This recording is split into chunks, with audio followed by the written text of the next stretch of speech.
Phoenix Suns have had a pretty interesting start to the season. After a lot of people had doubts they'd be a good team, they're starting off 2-1. If we're being honest, if it wasn't for a couple missed DeAndre Ayton free throws, they could be 3-0. Now, watching this team, they definitely look like they're in sync. A lot of these role players that they got are looking very good, and it seems like Devin Booker is going to be a front runner for MVP. But there is an issue with Phoenix that has been bothering me ever since last season. I was hoping once the regular season started that this problem would go away, but it only seems to be getting slowly worse. Yes, I am talking about Chris Paul. I've been a very big supporter of Chris Paul for the past couple years, but it really does suck to see the way he's been playing these past couple games. Even if you go last season with the 2 playoff series the Suns were in, besides that one Game 6 performance that Chris Paul had versus the Pelicans, he was just average for the most part. And I'm not a casual. I understand that Chris Paul isn't going to drop 25 to 30 points a game and be this crazy scorer. The role that Chris Paul plays is as a playmaker and someone that can really lead the offense, but even that he hasn't been that good at. Now, I know the timing of this is terrible because last night he officially achieved 11,000 career assists, which makes him top 3 in assists all time behind Jason Kidd and John Stockton. And Jason Kidd is someone that I think he'll be able to pass if he plays for at least 2 to 3 more seasons. Now, I'm not trying to diminish the legacy of Chris Paul, as he's had an amazing career and he's more than likely going to be in the Hall of Fame within these next couple of years. However, his current play has not been the best, but there is a positive to this. There's this little thing that happens when Chris Paul starts to get doubted and we ask the question, is Chris Paul coming to the end of his career? It happened in Houston, it happens with the Thunder, it happened with the Suns once, and I think it's going to happen again. Let me explain what I mean. The Chris Paul and James Harden Houston experiment was something that was very interesting and actually worked out for the most part up until Chris Paul got injured. As time went on, we found out that Chris Paul and James Harden could not be a championship winning duo. Besides just the duo playing as a whole, there were also many problems that were brewing inside the Rockets. So they traded him somewhere where his career was meant to die out. The Rockets sent Chris Paul to the Thunder. Now, this wasn't meant to be a long-term thing. This was supposed to be a thing where Chris Paul just plays here and he retires as a Thunder. I mean, this isn't even a playoff team. I mean, come on, what is Chris Paul gonna do?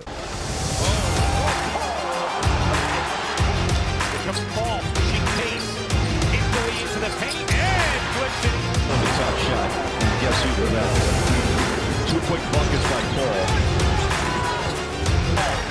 4 seconds left. Paul on the drive, got hit, and by Shane. Great. Chris Paul steps up. Mid-range game, you know that's Chris Paul.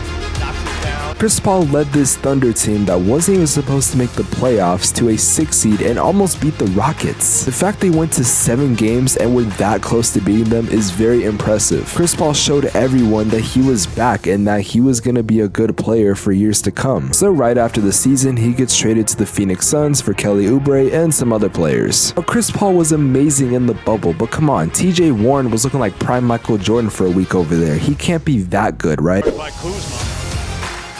Tough shot by Paul. Wow! They trailed by 11. Look at the maneuvering of Paul. 5-0 run. Chris Paul looking for the lob and Ayton there. Chris Paul finds room. Elbow. You went through the 19, you would say all 19 are good. Chris Paul lost it momentarily, gets it back.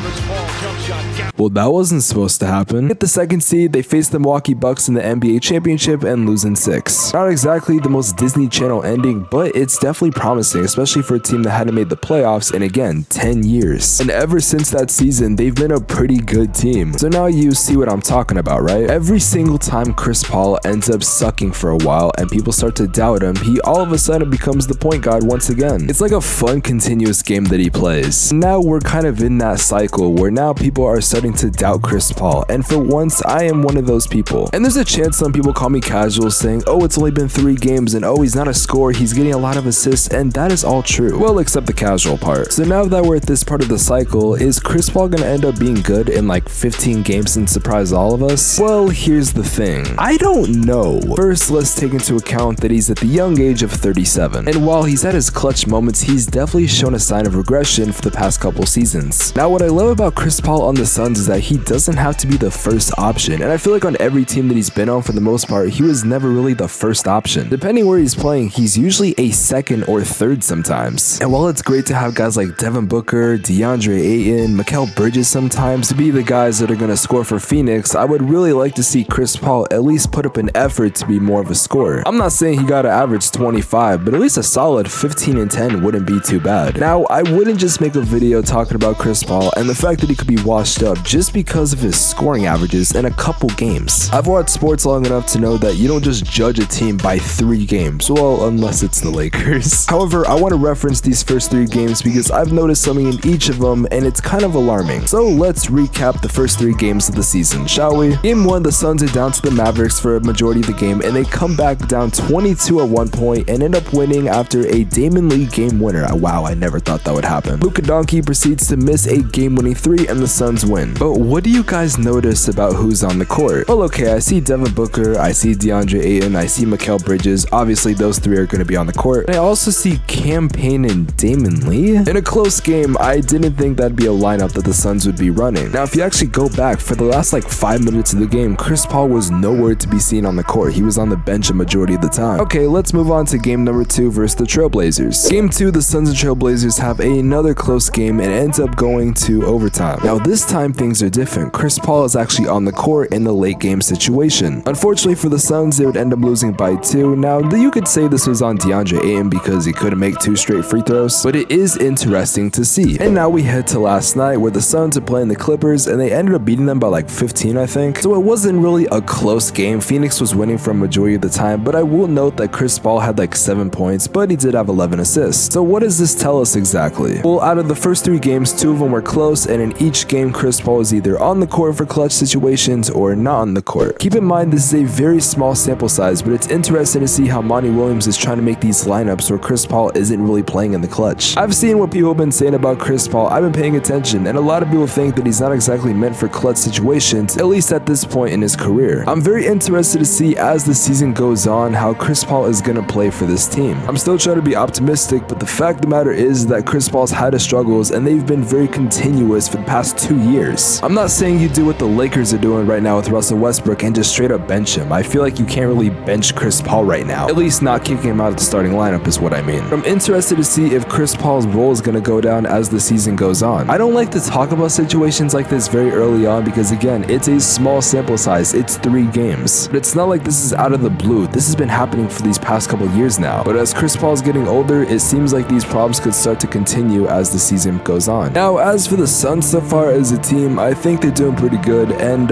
yeah, I'm starting this narrative, but Devin Booker for MVP. I try to tell y'all, man, this Phoenix team is special. And as the season goes on, a lot more people are going to see that. I don't know if many people are going to doubt them like people did last season, but I guess we'll never really know. But all I'm going to say is that if Phoenix really wants to take the next step and make it back to the finals, but this time win, then they're going to need just one thing. They're going to need Chris Paul going back to being the point guard one last time.